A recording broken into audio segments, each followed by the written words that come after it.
Tanguay Électronique, en première ligne.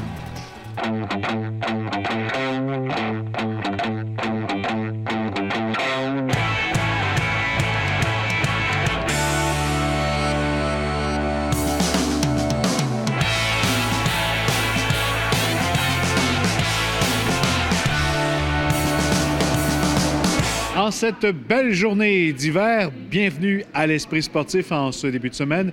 Au programme de l'émission, aujourd'hui, on parlera boxe de ce fameux combat Boutet-Alvarez qui s'en vient ici au Centre Vidéotron en 2017. Également, Guy Chouinard qui sera le prochain ancien rempart à voir son chandail être retiré. C'est au cours de la prochaine fin de semaine.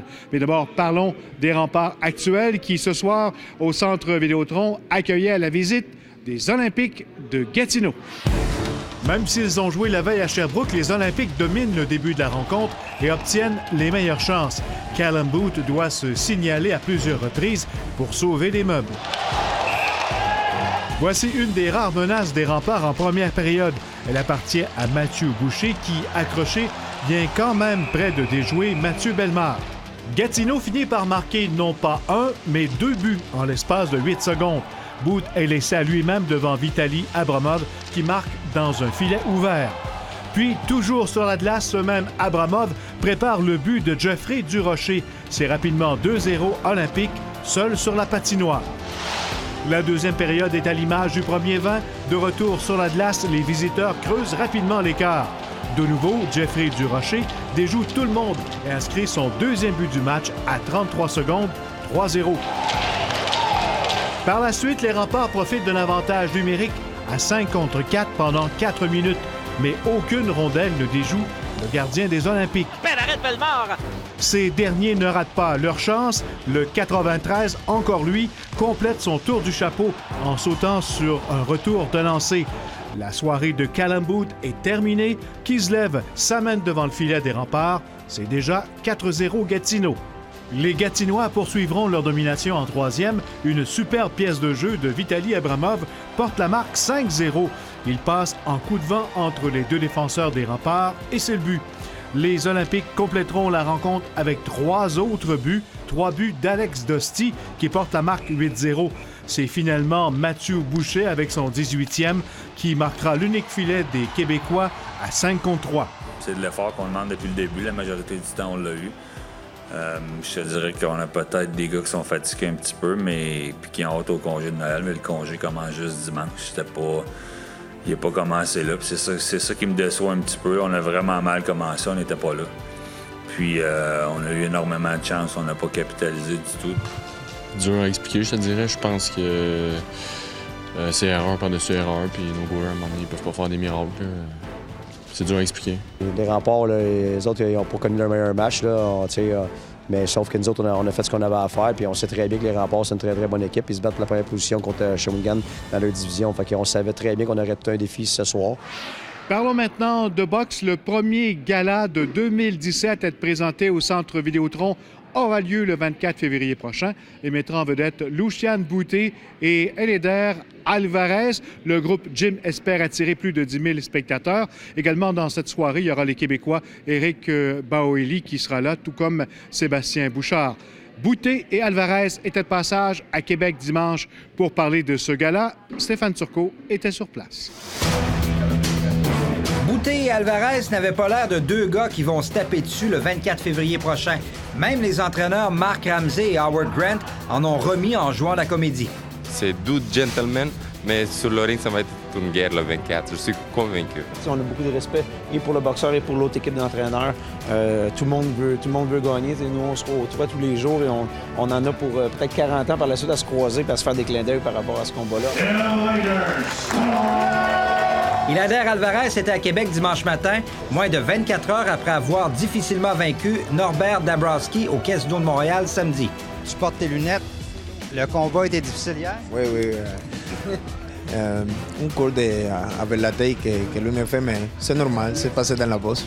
Le combat d'hier n'a pas été un combat difficile physiquement. C'est un combat beaucoup plus technique. Jusqu'à la fin, il a reçu un coup de tête. C'est des choses qui arrivent en boxe professionnelle. Là. Il doit être assez professionnel pour passer à travers ça. Mais quand on regarde la situation dans son ensemble, là, bien les amateurs se demandent encore pourquoi aujourd'hui il a accepté ce combat contre Lucien Boutet alors qu'il a tout à perdre. 2 raisons. L'argent. Premièrement, on dit que sa bourse pourrait avoisiner les 300 000 le 24 février. Et également, la notoriété, parce que même s'il a une fiche parfaite, immaculée, il n'a pas encore cette crédibilité-là et notoriété des grands de cette division. Sa popularité n'est pas vraiment grande. Mais en acceptant un combat avec moi, il sait que sa popularité va grandir. Il a besoin de ça. Pour affronter Stevenson, un champion du monde, il a besoin de ça. Mais c'est tout un défi. Ça me montre à quel point il a confiance, lui-même et son équipe aussi, d'accepter ce défi-là. Et comme je l'ai mentionné, il pouvait attendre son combat de championnat, il était qualifié pour ça, mais il a accepté ce défi-là. Est-ce que tu le fais pour l'argent ou la notoriété? Pour les deux. Je le fais pour l'argent, pour la notoriété, je le fais pour ma famille, pour mon équipe aussi. Alvarez a donc beaucoup plus à perdre dans ce combat face à Lucien Boutet. La pression est sur le Colombien. Plus que moi, oui, parce que j'ai vécu ça, j'ai eu les défaites, je sais c'est quoi, mais lui, il n'a pas eu ça, puis il met sa position, c'est sûr que la pression, c'est sur lui. Avec la pression, mais ça ne me dérange pas. Mais tu as plus à perdre que Lucien. Parce que oui, parce que non, mais c'est pour ça que j'ai travaillé fort. Un face-à-face intriguant qui ouvrira des portes pour le gagnant et en fermera tout autant pour le perdant. Stéphane Turcot, TVA Sport, à Québec. C'est au cours de la prochaine fin de semaine que Guy Chouinard ira rejoindre les Immortels des Remparts de Québec. On en parle après la pause.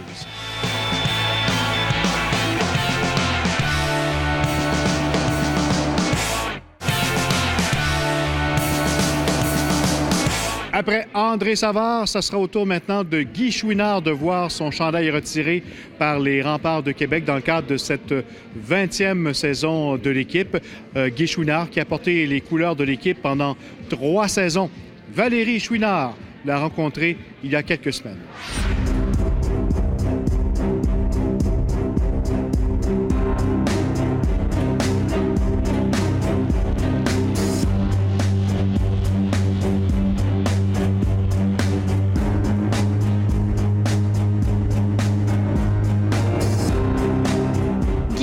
Vous avez fait partie de l'époque des Remparts en or et là, le 17 décembre prochain, votre chandail, le numéro 7, sera retiré. Oui, j'ai bien hâte de cette soirée-là. Ça devrait être bien le fun. C'est sûr que c'est une date qui va être gravée dans ma mémoire. Avant d'être un joueur des Remparts, j'étais un partisan, moi, j'étais un fan. Un petit cas de Limoilou aussi, on venait au match des Remparts. C'était Guy Lafleur, c'était un de mes premiers idoles au hockey. Alors, pour moi, jeune homme, on joué au hockey, puis quelque part, en vieillissant un petit peu, on s'est dit peut-être j'aurais une chance de jouer un jour pour les Remparts. Vous avez joué 3 ans pour les Remparts de Québec. Est-ce qu'il y a un match en particulier qui vous a le plus marqué? Je dirais pas un match en particulier. Je pense que c'est l'ensemble de l'œuvre. Québec, c'était une organisation de première classe. On a eu des bonnes équipes, puis moi, c'est plutôt l'esprit d'équipe qu'on avait. On a quand même eu 3 belles années. On est allé 2 fois en finale à la Coupe Memorial. C'est un souvenir qui est, oui, extraordinaire parce qu'on a gagné la Coupe du Président puis après ça, représenter le Québec à la Coupe Memorial. Mais de ne pas avoir été capable de remporter cette Coupe Memorial-là, c'est ça qui fait un petit peu le côté négatif de l'affaire. C'est encore un regret aujourd'hui? Ah, c'est sûr. Les choses ont changé maintenant, mais juste de représenter le Québec à ce moment-là, c'était quelque chose d'extraordinaire. Vous avez connu aussi une très belle carrière dans la Ligue nationale de hockey. Vous êtes l'un des rares Québécois à avoir compté 50 buts en une saison. C'était alors avec les Flames d'Atlanta. J'étais le premier. Comme je dis souvent, j'ai été peut-être chanceux. J'ai tombé à la bonne place au bon moment. Puis c'est une fierté. Tu sais, à ce moment-là, il n'avait pas eu beaucoup. Je pense qu'on était seulement 4 en Ligue nationale qui avaient marqué 50 buts. Je vous ramène dans la saison 1973-1974. Vous avez compté 75 buts en une saison. C'est l'équivalent de 3 buts par game. On voit plus ça aujourd'hui, là. Non, Dans ce temps-là, c'est sûr que l'offensive était pas mal... on avait des bonnes équipes, on avait des bons joueurs. Le 10 octobre 1979, le premier match des Nordiques de Québec, c'était contre les Flames d'Atlanta et vous étiez sur la glace avec l'équipe adverse. Est-ce que c'était spécial comme moment pour un gars de Québec de jouer contre l'équipe locale? Non, ça aussi, c'était un beau souvenir parce que je viens de la région de Québec, puis tu te demandes un petit peu comment est-ce que les gens vont réagir. Puis, j'avais été très bien reçu, puis ça m'a fait chaud au cœur. Et après, vous êtes revenu avec les Remparts de Québec en tant qu'entraîneur-chef. Vous avez franchi le cap des 500 victoires. D'être l'entraîneur pendant 5 ans d'une équipe avec qui j'avais évolué, c'était quand même quelque chose aussi qui était quand même des beaux souvenirs. Puis le fait qu'Éric, mon garçon, puisse faire partie de l'équipe, ça aussi, bien, il n'y a pas grand-chose qui peut être mieux que ça. Bien dans le temps où vous jouiez pour les Remparts de Québec parce que dans votre famille, les 4 frères ont joué pour les Remparts, mais le 17 décembre, c'est votre chandail qu'on va retirer. Est-ce que ça fait des jaloux dans la famille? On va le demander, mais non, je pense pas que ça va faire des jaloux. C'est sûr que dans le cas de Jean-Jacques, qui a porté aussi le numéro 7, je pense que quand je vais voir le chandail monter, j'imagine qu'il va y avoir un côté de moi qui va penser justement à Éric, parce qu'il a fait en sorte que ce numéro 7-là... Il a continué la tradition, si on veut, chez les Chouinards, puis ça, c'était quelque chose, c'est une fierté pour moi. Quand les Remparts sont redevenus les Remparts, ou sont devenus les Remparts, je devrais dire, mon père était un des actionnaires, puis ça, bien, à la conférence de presse, j'avais une pensée pour mon père, alors je fais un petit salut à peu près.